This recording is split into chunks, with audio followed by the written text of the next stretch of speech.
E o Conselho de Ética da Câmara está ouvindo testemunhas de defesa no processo contra o deputado Daniel Silveira. Vamos então ao vivo à capital federal. Leandro de Souza tem outras informações. Leandro, seja bem-vindo, meu caro. Boa noite para você.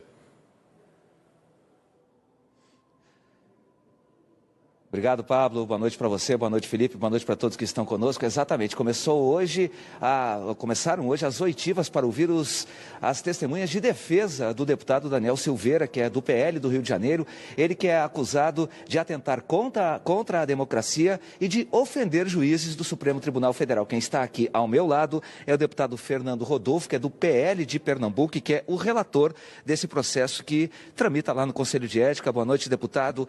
O senhor pretende concluir as oitivas com as testemunhas de defesa até que dia?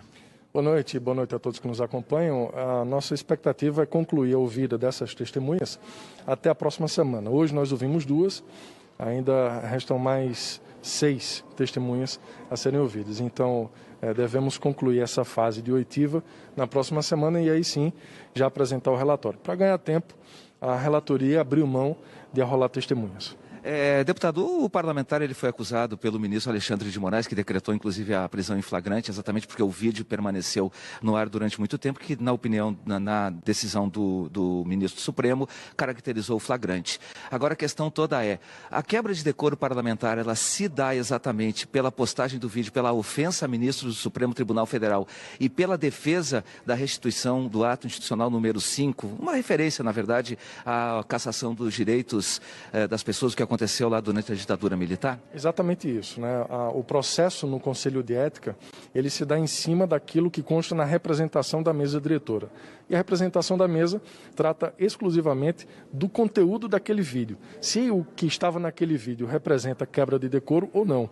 Ali a gente vê fortes indícios, né? Isso é inegável, dada a tamanha repercussão, de inclusive incitação de instituição, no caso do Supremo Tribunal Federal, contra as Forças Armadas. Tudo isso será objeto de análise no nosso relatório. Claro, o senhor ainda vai aprofundar a investigação, mas pelo que eu entendi que o senhor disse agora, há de fato alguma caracterização de quebra de decoro parlamentar. Neste caso específico, que tipo de sanções poderiam ser aplicadas ao parlamentar? O próprio parlamentar já reconheceu que exagerou, né? Então, o reconhecimento dele de ter extrapolado, de ter exagerado nas suas declarações, por si só, já nos aproxima muito da quebra de decoro. Quebra de decoro, ele pode resultar num afastamento do parlamentar de até 6 meses e também na perda do mandato. Então nós vamos, assim que finalizar essa fase de oitivas, e eu não quero aqui antecipar para não comprometer o resultado do trabalho, mas o meu prazo legal é até o dia 26, eu quero encurtar o máximo possível, acho que até o final da próxima semana, começo da outra, a gente já deve estar apresentando o relatório. De alguma maneira o pedido de desculpas pode atenuar a sanção? Acho que não.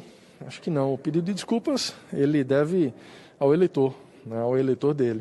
Aqui, pedido de desculpas, não, se houver quebra de decoro, isso não vai atenuar em nada.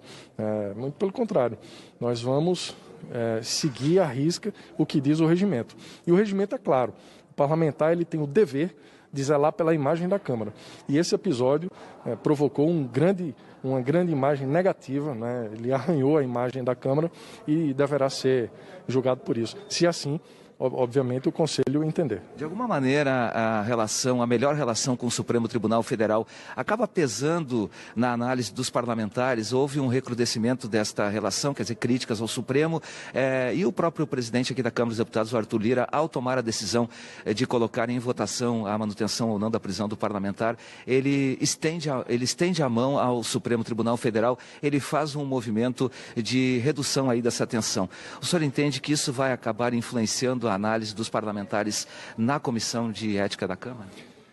Olha, é provável que haja, né, lá na frente o diálogo político. Nós estamos falando aqui de um processo que tem decisão política também. Afinal de contas, esta é uma casa política. Então, as lideranças partidárias certamente irão orientar as suas bancadas, né, de como votar no momento em que, e se o caso chegar até o relatório, até o plenário, né, porque vem para o plenário Ulisses Guimarães, se for aprovado lá no Conselho de Ética. Então, obviamente, o componente político está presente.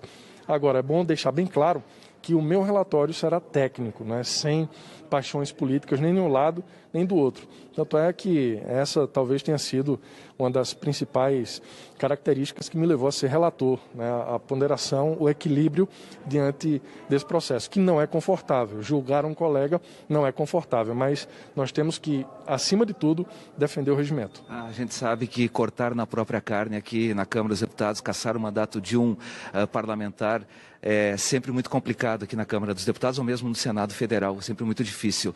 O senhor acha que há clima, sem querer antecipar o voto, naturalmente o senhor já disse que não vai antecipar, mas o senhor acha que há clima para um avanço nesse sentido, quer dizer, de chegar ao ponto da cassação do mandato de um parlamentar? É possível que aconteça, é possível.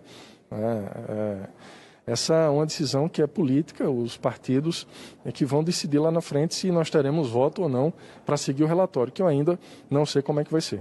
Deputado Fábio Randolfo, muito obrigado pela gentileza da entrevista. Eu que agradeço. Voltamos com vocês aí no estúdio, Felipe e Pablo. Bom, Leandro, nós estamos